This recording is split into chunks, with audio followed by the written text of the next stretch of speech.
제품에서 우위를 확보하지 않으면 안 됩니다. 그러면은 회사를 위해서 전심전력으로 근무를 할 수 있는 그런 헌신적인 사람이 필요합니다. 그러다 보면은 오히려 비정규직보다는 정규직 인력을 채용해가지고 같은 방향으로 나아가는 단합된 팀을 만들기 위해서는 오히려 저희들은 정규직 채용을 우선을 하고 있습니다. 변화의 배경엔 이 회사가 가진 70년의 역사가 있습니다. 1996년 이 회사는 최종 부도 처리를 맞는 위기를 겪었습니다. 이때 직원들은 각계각층을 찾아다니며 구명운동을 벌였죠. 이 경험이 직원들을 변화시켰습니다. 이제는 두 번 다시 우리가 이 부도의 아픔을 겪지 말고 그러려면 회사가 첫째는 잘 돼야지 근로자도 잘 된다는 그런 모토가 있습니다. 그래서 항상 우리가 노사 교육을 할 때도 조합원들한테 일단 회사가 있어야지 조합이 상생할 수 있다. 그래서 회사가 기업이 어려우면 노사에서 같이 동참을 하고. 연구실에서 개발된 타이어 패턴으로 시제품을 만들며 한치의 오차도 허용하지 않는 직원들. 자신들의 회사를 스스로 살려낸 이들의 열정은 이 회사가 세계 시장에 도약하는 발판입니다.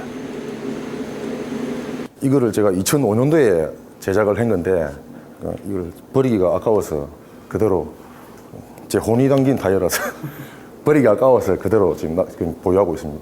정말 이거는 내가 잘 개발해서 잘 만들어서 소비자들한테 좀 더 안전한 타이어로 생산할 수 있도록 그렇게 그런 자부심으로 하다 보니까 이렇게 나온 타이어입니다.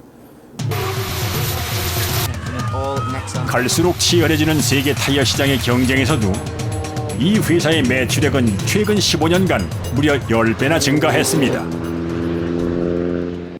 장년 공장이 생긴 이후에 미국에 있는 크라이슬러, 폭스바겐, 피아트, 그다음에 일본의 미쓰비시 등하고 거래가 성사돼 가지고 지금 많은 물량이 수출되고 있습니다.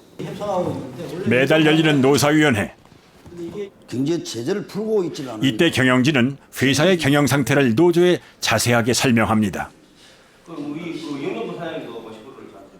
노조는 이에 화답해 회사가 어려울 때는 임금 수준을 자체적으로 동결하기도 하죠. 외부에서 수혜를 해가지고 저희들이 매번 임금 인상 때 무리한 요구를 해서 회사에서 급여 부담이라든지 경영의 부담이 느낄 때는 채용하기가 상당히 힘들어지고 있습니다. 그래서 급여를 최대한 우리가 낮춰주는 조건에서 그걸 복지는 향상시키면서 그만큼에 대한 부분들을 후배들을 이제 채용으로 커버를 할 수 있도록 그렇게 저희들이 협의를 하고 있습니다. 노사의 단합된 힘은 이 회사가 가진 가장 큰 자산입니다. 이 힘을 바탕으로 이 회사는 과거 한국의 작은 타이어 업체에서 현재 세계 10위권의 글로벌 타이어 브랜드로 성장할 수 있었습니다. 회사와 직원은 운명 공동체입니다. 회사가 없으면 직원도 없고 직원도 없으면 회사가 없습니다. 같이 발전시켜 나가는 것이 회사라고 봅니다. 그래서 회사가 양보할 부분은 양보하는 거고 또 조합이 또 직원들이 회사를 위해서 어려움을 또 참아야 되면 참아야 되는 겁니다.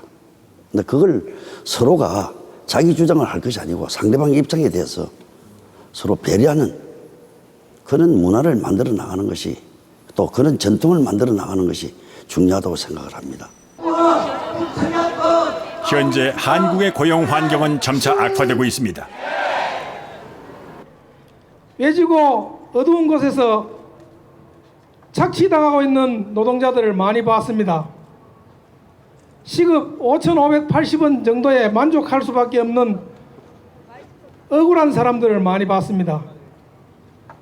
돌아다니면서 보니까 이게 남의 문제가 아니더라고요. 갈수록 심화되는 노동자들 사이의 격차. 역시 노사 합의를 풀어낼 수는 없을까요?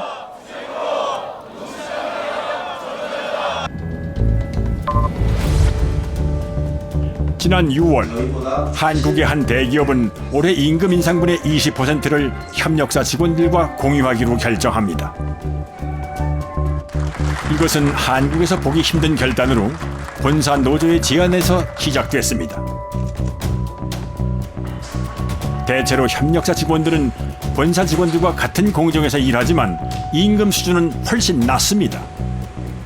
이들을 위해 노조는 특권의 일부를 내려놓기로 결정했습니다. 작년에 2014년, 15년 우리가 인센티브를 많이 받았잖아요. 근데 협력업체 구성원들에게는 협력 인센티브가 많지가 않았어요. 더군다나 작은 열악한 임금 구조인데도 불구하고 인센티브 같은 것도 지어주지 않았어요. 어떻게 보면은 함께 살아오는 과정, IMF 시절부터 함께 살아오는 과정 속에서 우리보다 훨씬 더 많이 힘들어하고 더 열악한 임금 조건에서도 우리보다 더 많이 땀을 흘려준 부분들이 협력사 구성원들이잖아요. 그래서 이제는 위를 보고 구성원들을 노조 일을 하는 게 아니라 때로는 하부 조직에 있는 힘들어하는 협력사들도 지켜봐야 되겠다. 노조가 임금 인상분의 10%를 협력사에 내놓기로 하자 사측도 10%를 내놓으며 여기에 동참합니다. 세계 시장에서 경쟁력을 유지하기 위해선 협력사와의 상생이 필수적이기 때문이죠. 글로벌 경쟁이 좀 격화되다 보면 회사의 경쟁력이라는 건 결국 제조 원가, 품질, 그리고 우리의 제품을 얼마나 시장에 적게 내놓느냐 하는 부분 세 가지로 얘기를 할 수 있는데요. 그 중에서 이제 제조 원가라는 부분에 있어서 많은 부분들을 이제 협력업체가 담당하고 있는 셈입니다. 우리가 갖고 있지 못하는 기술들 또는 우리가 갖기 힘든 노동력 이런 부분들을 협력업체가 제공하는 거고요. 이제 점점 이제 협력업체가 과거엔 수직적 관계에서 이제 수평적 관계로 변화해 가고 있기 때문에 저희가 이런 협력업체의 임금이나 이런 부분들에 대해서 신경을 쓸 수밖에 없는 건 이제 과거와 같은 그런 관계가 아닌 상생의 관계고 동반자 관계라는 거죠. 협력업체가 잘못되면 저희들한테도 위기가 올 수 있다라는 그런 경쟁 구도가 되었다, 그런 시장 환경이 되었다라고 말씀드릴 수 있습니다. 고용 방식에도 변화가 시작되고 있습니다. 강철 와이어 분야에서 세계 최고를 다투는 회사에 한국 공장 중 한 곳을 찾았습니다.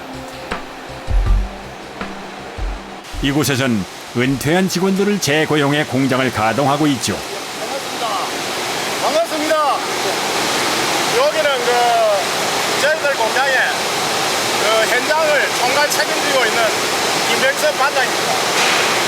저는 올해 연세도 지금 68세인데 지금까지 2008년 10월 달부터 지금까지 공장 전체를 현장 관리를 책임지고 열심히 지금 일하시고 있습니다. 개중엔 1년을 넘긴 직원도 있습니다. 다시 재건체해갖고 출하시킬 수 있도록 열애하시는 분인데 올해 연세가 73세. 이자 한번 보세요, 이자. 이들은 수십 년 경력의 베테랑 기술자들입니다. 옆으로 지나가면은 소리만 들어도 알죠. 옆으로 지나가면 소리 좀 이상하다, 저런 소리 이상하다 이러면 어떻게 이상이 있구나. 소리만 들어도 알아요. 저희들끼리 똘똘 뭉쳐가지고 한번 해보자. 그래서 쉽게 얘기하면 이게 역전의 용사들이 모여가지고 실패했다면 안 되니까 여하튼 우리가 5년 이내에 성공한 공장으로, 성공했다는 공장으로 만들었다는 소리를 듣고 같이 물러나자 하는 그런 참 이야기도 있었고 그렇습니다. 제가 일본의 어느 백화점을 갔는데 전자 제품을 파는 백화점인데 굉장히 저렴한 가격으로 팔고 있어요. 놀래가지고 이게 어떻게 해서 이렇게 저렴하게 가능하냐 하는 걸 보니까 종업원들이 전부 다 은퇴한 종업원들이에요. 근데 굉장히 일을 잘하고 있어요. 놀랄 정도로 잘하고 있어요. 야, 이게 참 좋구나 하고 돌아와서 즉시 시행을 했어요. 회사는 본래 중국으로 이전할 생각이었던 이 공장에 은퇴한 베테랑 직원들을 불러 모았습니다. 이들은 하루 8시간 근무하고 퇴직 전 임금의 70%를 받으며 정밀한 작업을 실수 없이 해냈죠. 오랜 세월 함께 동고동락했던 직원들은 함께 텃밭을 가꾸기도 하며 일하는 노년의 삶을 즐겁게 받아들이고 있습니다. 같이 근무한 동료가 근 80. 그다음에 제가 76년대 들어왔는데 76년대 들어와갖고 그냥 70년대 입사한 분들이 전부 다 분들이 많아요. 그리고 새로 입사한 분 진짜. 그 정년 퇴직이 사실은 뭐 얼마 전까지만 해도 55이었는데 55세 퇴직하는 분들을 보니까 건강한 데다가 최고의 기능을 갖고 있다. 실제로 해보니까 세계 최고의 기능을 가진 사람들이에요. 그 기능을 썩힌다는 게 얼마나 아깝습니까, 우리가. 정말 어떻게 보면 이 보석을 캐낸 기분이에요, 저는 사실. 어떻게 묻었던 보석을 캐